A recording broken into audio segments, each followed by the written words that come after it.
John the Baptist, a fiery preacher and prophet, had spent years proclaiming the coming of the Messiah, clothed in camel's hair with a leather belt, and living off locusts and wild honey. He had drawn crowds from across Judea. His bold voice called people to repentance, preparing them for the one who would come after him, Jesus Christ. But John's outspokenness would eventually place him in direct conflict with the ruling powers.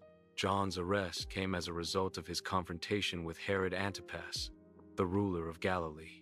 Herod had taken Herodias, the wife of his brother Philip, and married her, an act that was unlawful according to Jewish law. John fearlessly rebuked Herod, saying, "It is not lawful for you to have her." This public condemnation angered both Herod and Herodias. Herod had John thrown into prison, a dark, isolated fortress called Machaerus, located east of the Dead Sea. Though Herod had silenced John's voice in public, he could not silence his conscience.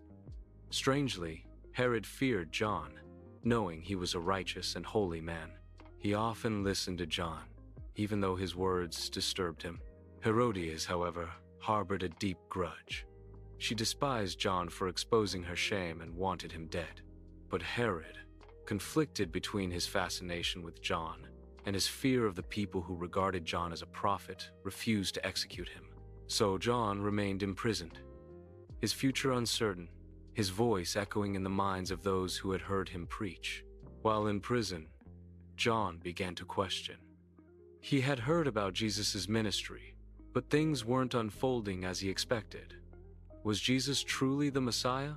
He sent his disciples to ask Jesus, "Are you the one who is to come, or should we expect someone else?" Jesus replied by pointing to the miracles being performed and said, "Blessed is the one who does not stumble on account of me." This message reassured John of Jesus' identity, even as he sat behind bars. One night, Herod threw a lavish birthday banquet for himself.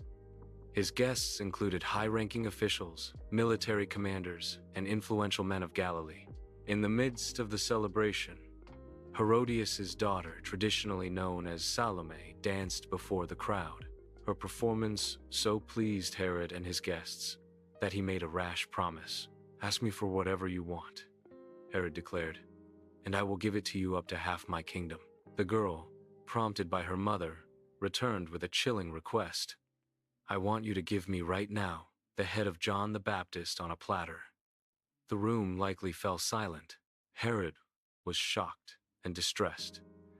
Though Herod did not want to kill John, he had made a public vow before his guests, fearing the loss of face more than the taking of an innocent life.